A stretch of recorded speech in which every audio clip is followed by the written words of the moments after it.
Dear colleagues, I think it's time to start.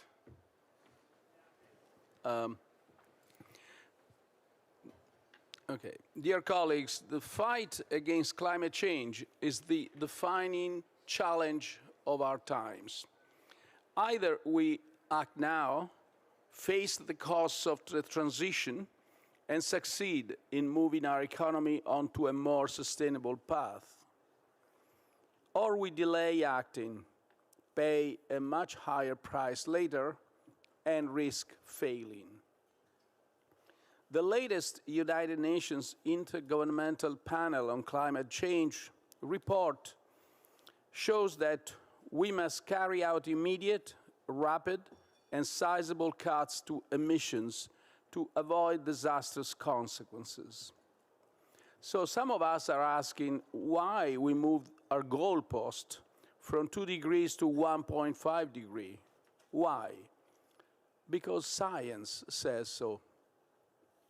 We must listen to the warnings coming from the global scientific community, tackle the climate crisis this decade, and honor the Paris Agreement and the 2030 Sustainable Development Agenda.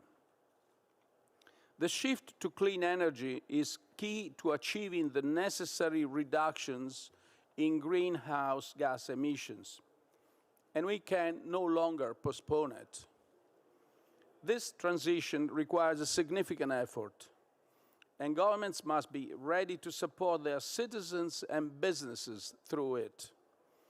But it also offers opportunities to boost growth, create jobs, and reduce inequalities. Both the public and the private sectors must do their shares. Governments can set short and long-term goals and ensure political, financial, and regulatory stability. But they can't do everything.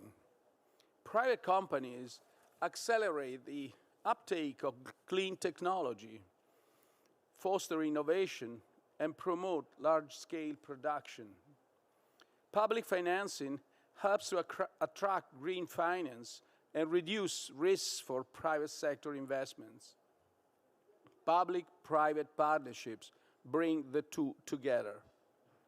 We must support private-led initiatives that insert social and environmental priorities into their production models, such as His Royal Highness Prince Charles' initiative on sustainable markets.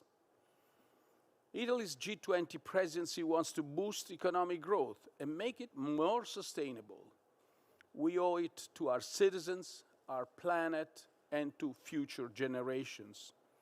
It is now my pleasure to leave the floor to His Royal Highness the Prince of Wales. And after him, I'll give the floor to Mr. Brian Moynihan. Please, Prince Charles. Prime Minister, I'm most grateful to you for inviting me to address this immensely important meeting.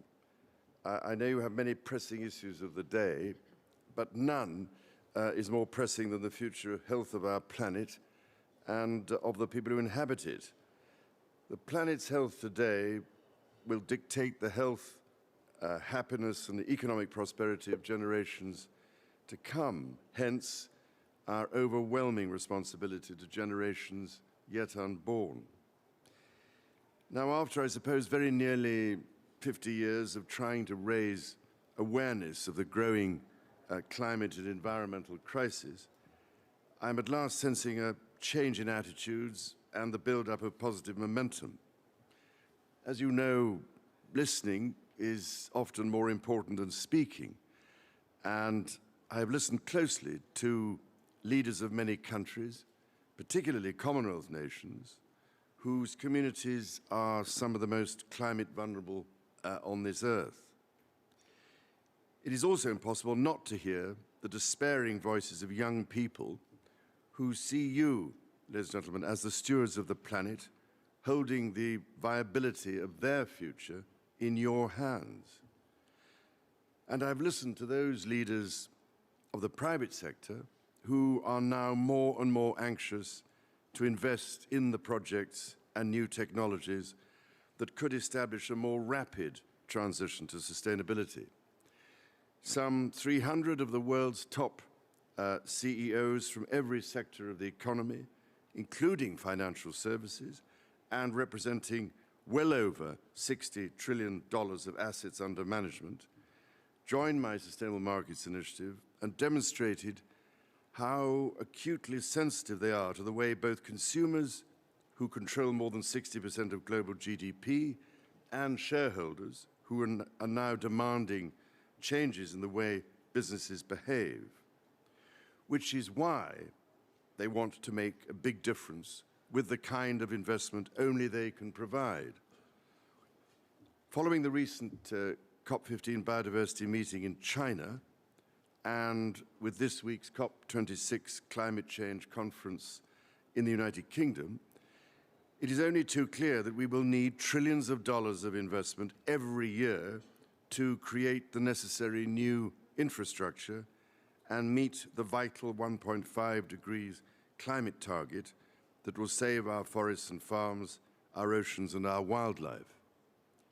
No government has those sorts of sums, which is why I've spent so much time over the past 19 months trying to form a global alliance amongst the private sector, as I have long believed it holds the ultimate key to the solutions we seek.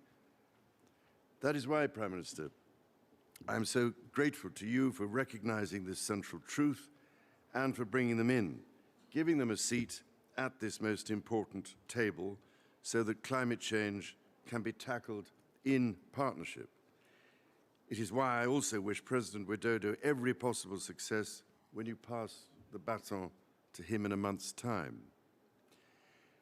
So after exhaustive but extremely valuable cross-industry discussions amongst business leaders about what is needed to overcome barriers and unlock trillions of dollars, they have indicated three essential points. Firstly, the need for clear market signals from governments so they can plan for the long term.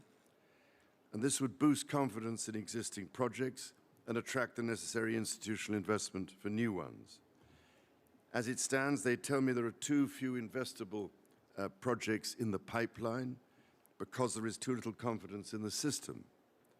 To do this, there is a need to align country, industry, and investment roadmaps. And here, multilateral development banks have a critical role to play in creating the enabling environment for investment that supports a sustainable future. Secondly, correcting misalignments across institutional, regulatory, and legal frameworks. Realigning incentives, putting a proper value on carbon, finding innovative and sustainability-aligned ways to address the growing debt burden, as well as implementing country platforms, seem absolutely critical if we are to support the poorest and most vulnerable countries as the transition occurs. Solutions at scale seem possible only if there is a much closer partnership between government, the main multilateral banks, the private sector and its investors. Finally, beyond MDBs, the urgent need to explore how the G20 can develop a mechanism to provide sovereign risk guarantees that would help release the vast sums of money required to make this public-private partnership a reality. And that, in turn, is our only hope if we are to keep global warming to 1.5 degrees. Ladies and gentlemen, COP26 begins in Glasgow tomorrow. Quite literally, it is the last chance saloon. We must now translate fine words into still finer actions.